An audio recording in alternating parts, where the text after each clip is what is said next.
Ini yang dijelaskan oleh baginda Rasulullah, bahwa kalau sidang Gus Nur ini tidak ditegakkan kebenaran, alias ketika ijazah itu tidak dihadirkan yang asli, maka otomatis Gus Nur harus dibebaskan sama Bambang Tri, saudara. Sebaliknya Presiden Jokowi harus diberikan sanksi.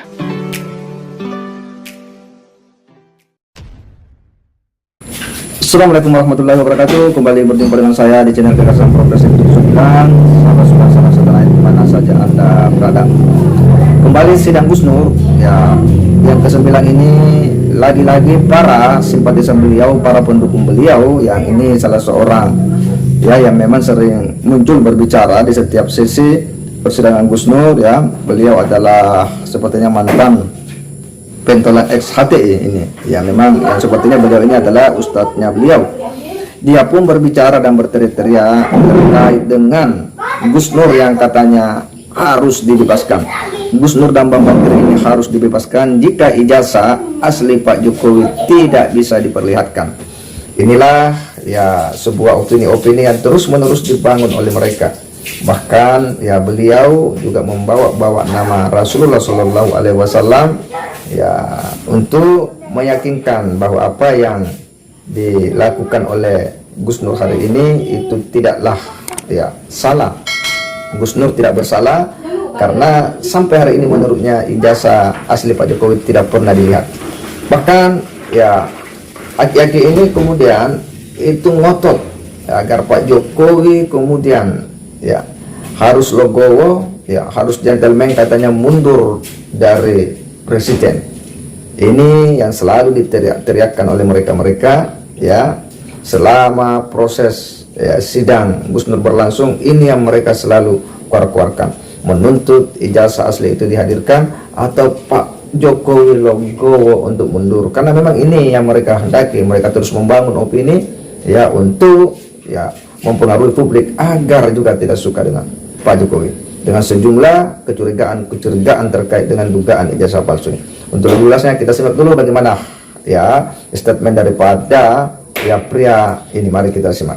Kemudian kami sampaikan kepada Bapak Hakim ya, kepada Bapak JPU juga, bahwa sidang ini disaksikan oleh seluruh masyarakat Indonesia, disaksikan oleh tokoh-tokoh nasional, disaksikan oleh para ulama, bahkan disaksikan di seluruh dunia. Kalau belum pernah ada yang namanya presiden itu ijazahnya diduga palsu, atau ya dugaan pasti akan palsu kalau tidak bisa mendatangkan ijazah yang asli. Ya, jadi sekali lagi saya sampaikan saudara sekalian rahimakumullah ya, kepada Bapak para hakim dan JPU dan tokoh-tokoh nasional, terutama adalah Pak Mahfud yang terus-menerus ingin menegakkan hukum. Ini yang dijelaskan oleh baginda Rasulullah, bahwa kalau sidang Gus Nur ini tidak ditegakkan kebenaran, alias ketika ijazah itu tidak dihadirkan yang asli, maka otomatis Gus Nur harus dibebaskan sama Bambang Tri, saudara. Sebaliknya Presiden Jokowi harus diberikan sanksi, atau dia kesatria mundur menjadi presiden, saudara sekalian. Setuju tidak? Setuju tidak presiden mundur, saudara? Setuju. Presiden mundur kalau tidak bisa menghadirkan ijazah aslinya, mundur, saudara. Setuju tidak? Setuju. Takbir. Takbir. Takbir. Ya, demikian saudara sekalian pesan dari kami, mudah-mudahan bermanfaat untuk para ulama, para habaib dan seluruh rakyat Indonesia. Mari kita kawal sidang Gus Nur ini, dan kami sampaikan kepada para aparat, jangan bertindak diulangi lagi, bertindak kekerasan ya, bertindak zalim. Sudah cukuplah kasus KM50 dan sudah cukuplah kasus Sambo yang dialami oleh masyarakat. Dari kami, assalamualaikum warahmatullahi wabarakatuh.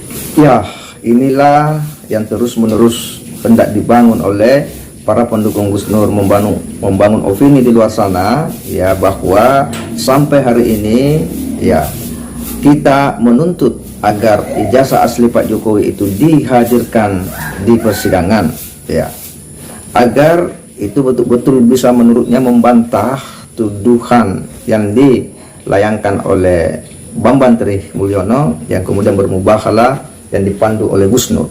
Ini yang terus-menerus dilakukan, ya, opini-opini ini terus-menerus dibangun oleh mereka.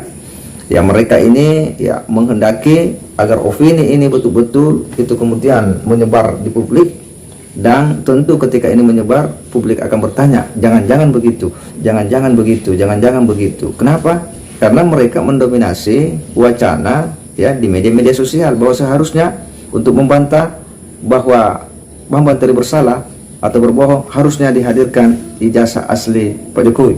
Nah, ini yang mereka terus lakukan. Bahkan ya pria tua ini kemudian berani-berani membawa-bawa nama Rasulullah Sallallahu Alaihi Wasallam dalam kaitannya, ya, bahwa ya ijazah palsu itu adalah bahagian daripada kebohongan.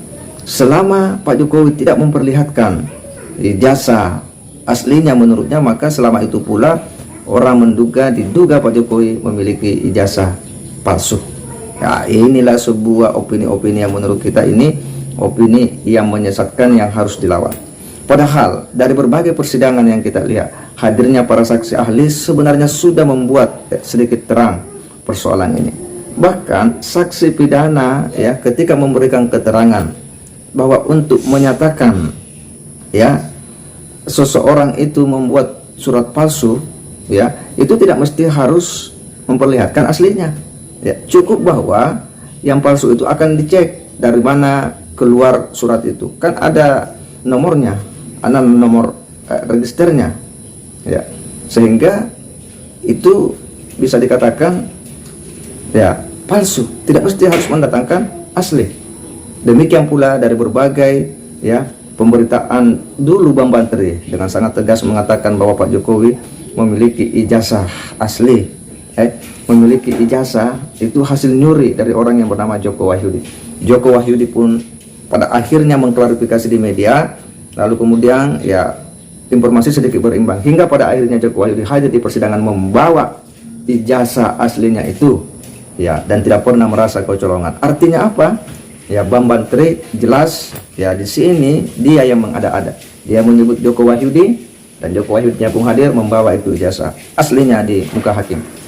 Demikian pula, ya, ketika Bambang Tri mengatakan bahwa Mahmud Nurwindu lagi-lagi berbohong, mengatakan temannya Pak Jokowi, ya, teman bahkan sebangku Pak Jokowi, itu dibantah oleh Bambang Tri bahwa tidak begitu. Bahkan menurutnya dia sudah mencet Mahmud Nurwindu tapi tidak dijawab. Nah, pada akhirnya Pak Mahmud Nurwindu kemudian hadir di persidangan, lagi-lagi memperlihatkan ijazah aslinya Pak Mahmud Nurwindu yang kemudian dicocokkan dengan fotokopian ijazahnya Pak Jokowi yang dibawa oleh jaksa penuntut umum, ya, di mana tata cara penulisannya, hurufnya, ya, stempelnya, tahun keluar dan bulannya itu sama persis, yang bertanda tangan kepala sekolahnya juga sama. Artinya apa? Bahwa jelas di sini bahwa Bambang Tri lah yang sebenarnya mengada-ada. Semua yang disampaikan Bambang Tri itu kemudian terbantahkan. Ada Joko Wahyudi, ya, yang jelas-jelas dulu disebut-sebut Bambang Tri sebagai orang yang ijazahnya dicuri oleh Pak Jokowi, ya, dipakai, tapi terbantah sudah dengan kehadiran Joko Wahyudi di persidangan. Mahmud Nurwindu juga demikian, ya, hadir dan menyatakan dengan tegas sebagai orang yang sama-sama pernah sekolah satu kelas dengan Pak Jokowi, membantah keterangan-keterangan yang mengada-ada daripada Bambang Tri Mulyono.